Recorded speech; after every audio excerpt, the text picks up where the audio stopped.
اسی لیے جھوٹوں کی خوابوں کا بھی اعتبار نہیں ہوتا. جب کوئی خواب سناتا ہے تو میری ہمیشہ اس بات پر نظر ہوتی ہے کہ اس کا اپنا مزاج کیسا ہے.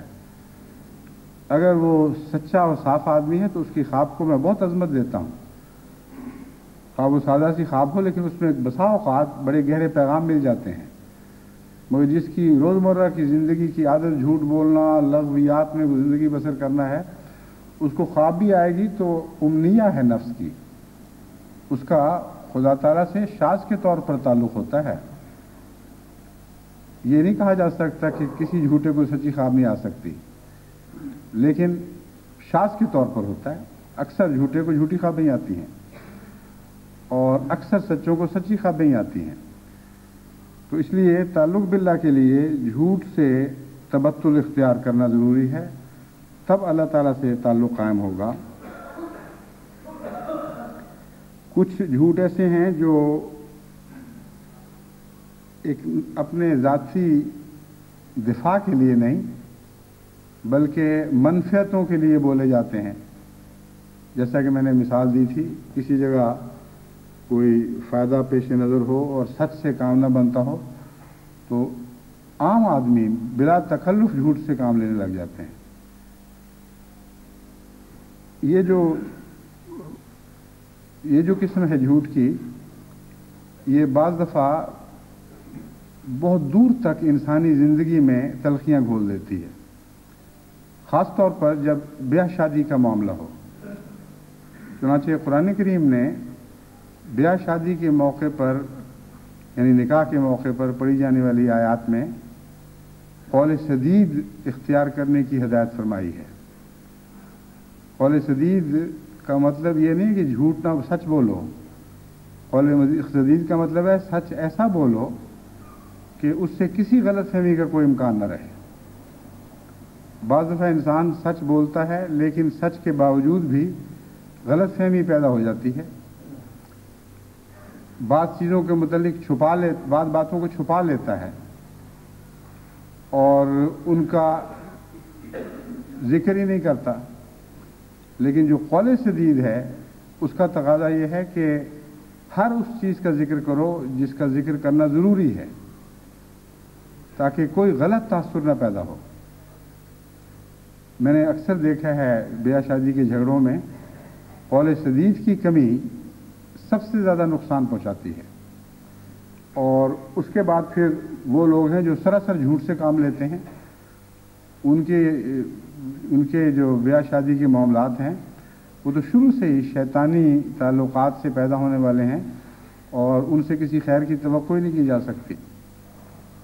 بعض مائیں ہیں اپنے بیٹے کے لیے رشتہ ڈھونڈنے نکلتی ہیں، وہ دو کوڑی کمانے والا نہ ہو، اس کے متعلق ایسی جھوٹی باتیں بتاتی ہیں کہ وہ فلاں جگہ 10,000 روپے لے رہا ہے اور یہ عزت ہے اور یہ خاندان ہے. بعض دفعہ ایک لڑکے کی بات کرتی ہیں اور دوسرے لڑکے کی شادی کر دیتی ہیں. بعض دفعہ ایک لڑکی کی بات ہو رہی ہے اور دوسری لڑکی کی شادی ہو رہی ہے. جھوٹ، مکر، فریب، غلاظتیں ایسا ذلیل معاشرہ پیدا کرتی ہیں کہ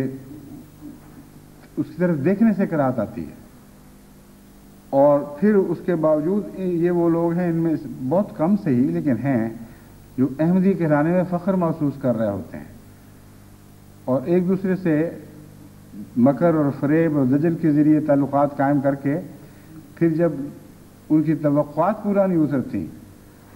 تو تانے دیتے ہوئے یہ بھی کہہ دیتے ہیں کہ یہ جی احمدی ہیں، دیکھ لو. مجھے بھی تانے دیتے ہیں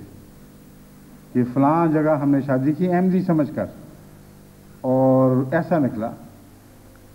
بعض دفعہ مجھے ان کو بتانا پڑتا ہے کہ آپ جھوٹ بول رہے ہیں،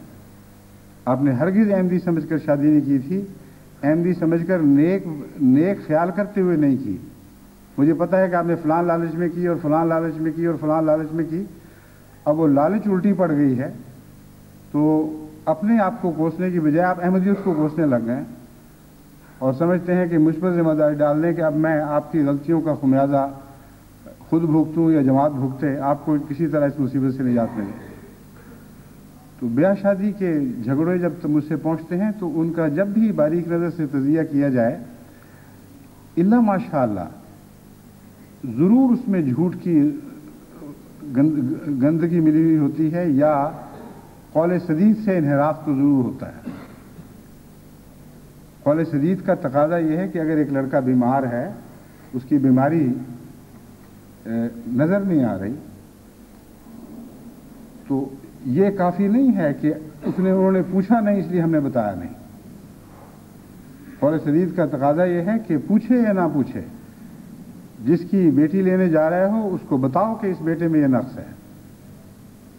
اور اسی طرح قول سدید کا تقاضا ہے کہ بیٹی میں مخفی نقص ہیں تو ان کو خاوند پر یا اس کے ہونے والے خاوند پر یا اس کے رشتہ داروں پر کھول کر بات وضاحت کر دی جائے کہ یہ اس میں نقائص ہیں، اب اس کو دیکھ لیں، اس کے باوجود قبول کرتے ہیں تو ٹھیک ہے۔ جو لوگ قول سدید سے کام لیں ان کی شادیاں خدا کے فضل سے ہمیشہ کامیاب رہتی ہیں۔ اور بعض ایسے آدمیوں کو، جوڑوں کو میں جانتا ہوں جن پر ایک دوسرے کے عیوب خوب کھول دیے گئے تھے، اس کے باوجود انہوں نے قبول کیا ہے، اور خدا کے فضل سے نہایت ہی اعلیٰ درجے کا جوڑ پیدا ہوا اور نہایت پاکیزہ ماحول پیدا ہوا۔ یہاں تک کہ ہمارے یہاں مغرب کے معاشرے میں بعض بچیاں ایسی ہیں بیچاری کہ وہ کئی قسم کی گندگیوں میں مبتلا ہو جاتی ہیں۔ باہر سے آنے والے کسی نے شادی کی خواہش کی تو ان کی طرف سے بتا دیا گیا کہ یہ کمزوریاں ہم سے ہو چکی ہیں، آگے تمہاری مرضی ہے، شادی کرنی ہے تو کرو۔ چنانچہ بعض لوگوں نے مجھ سے پوچھا، ان سے میں نے کہا کہ جب اللہ تعالیٰ فرماتا ہے کہ جیسے کہ رسول اللہ صلی اللہ علیہ وسلم نے خبر دی، التائب من الذنب کمن لا ذنب لہ، کہ جو گناہوں سے توبہ کر لیتا ہے وہ ایسا ہی ہے اس کا کوئی گناہ نہیں۔ تو ایک طرف تم اس قرآن کے حسن، اسلام کے حسن کو دنیا کے سامنے پیش کرتے ہو، دوسری طرف ایک ایسا ہی شخص بڑی صاف گوئی کے ساتھ اور سچائی کے ساتھ اپنی سابقہ زندگی تمہیں اس لیے بتا رہا ہے صرف کہ تمہیں دھوکہ نہ ہو، اور پھر تم منہ بنا کر دوسری طرف چل پڑو گے تو یہ تو جائز بات نہیں۔ چنانچہ بعض احمدی لڑکوں کے متعلق میرے دل میں بڑی عزت ہے، انہوں نے اس بات کو سنا، میں نے کہا یہ فیصلہ کرو کہ نیک ہے کہ نہیں یہ بچی، اب جو ہو چکا، اور تمہیں اس سے تعلق قائم کرتے ہوئے انقباض تو نہیں ہوگا کوئی، تو اس کے حقوق تو ادا کر سکو گے کہ نہیں کر سکو گے، اس کے بعد بے شک فیض شادی کرو۔ چنانچہ اللہ کے فضل سے وہ شادیاں ہوئیں اور بہت ہی کامیاب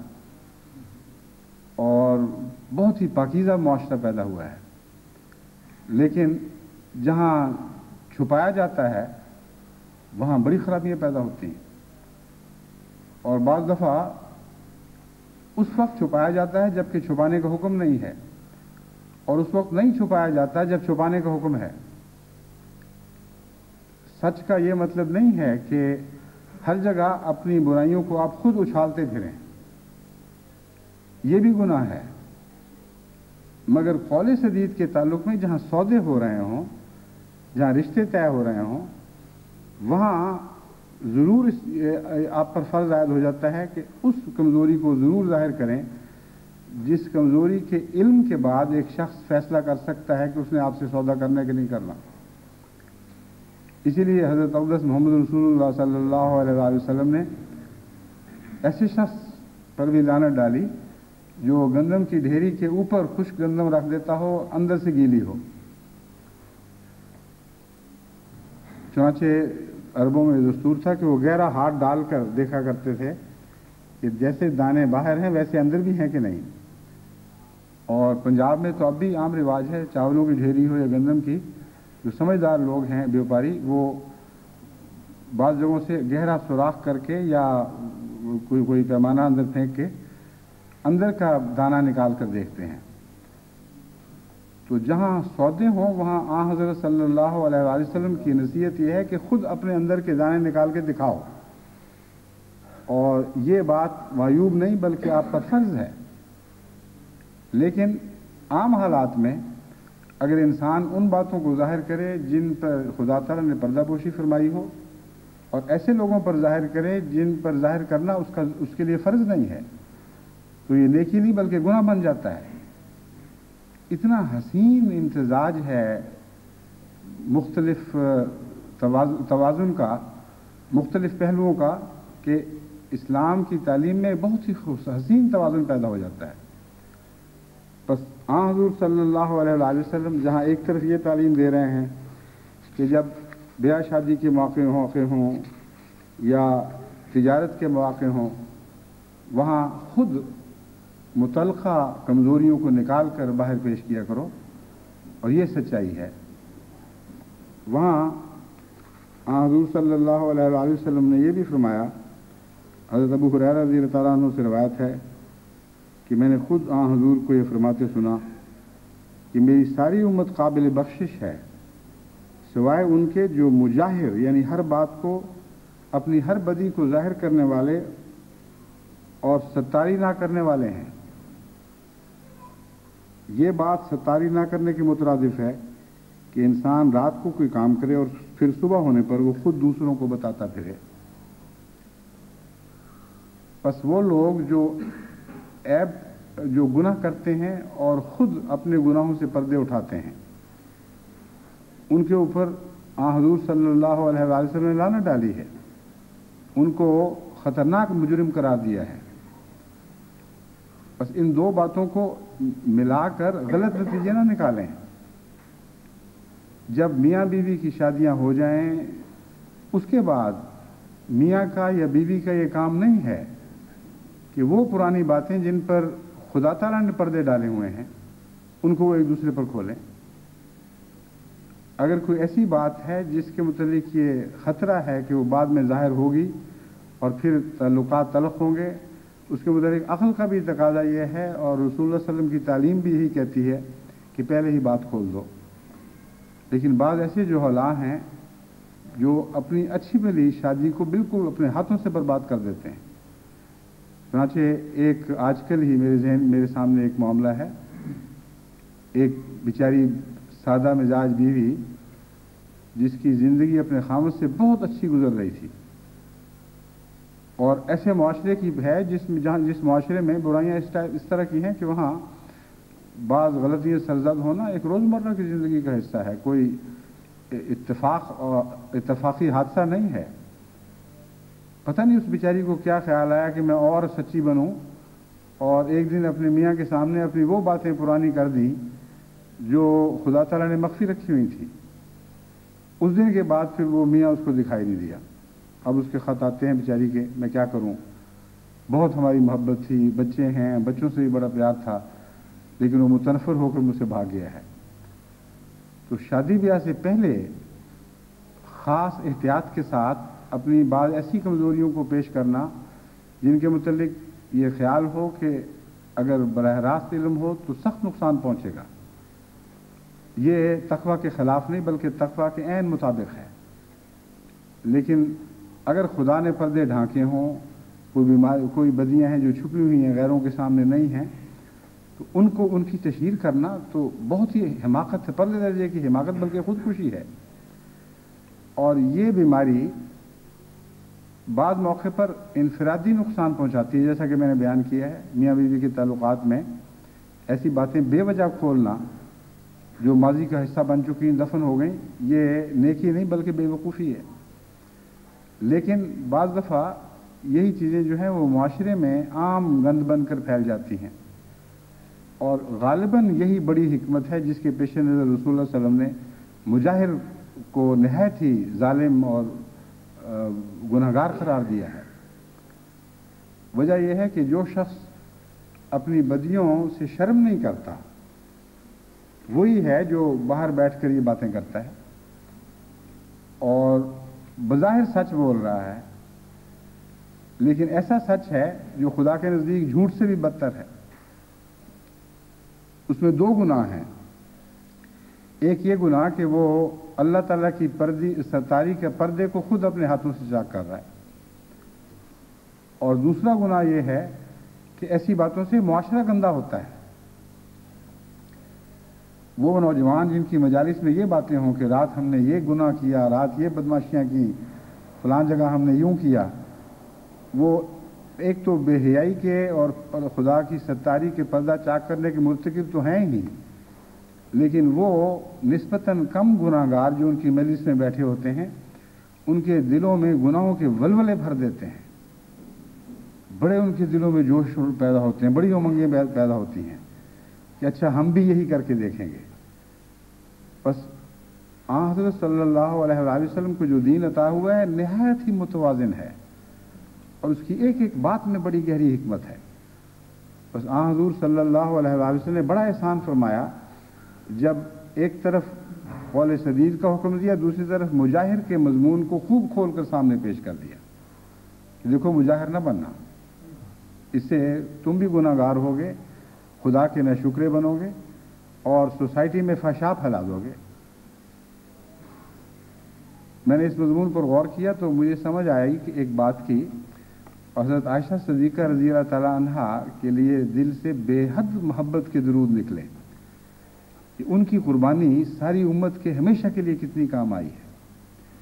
اس واقعہ کے بعد اللہ تعالیٰ نے بعض حقوق قائم فرمائے ہیں، ان میں ایک حقوق ہر شخص کے اپنے نفس کا حق ہے، اور وہ یہ ہے کہ کسی کو حق نہیں ہے کہ اس پر الزام لگائے،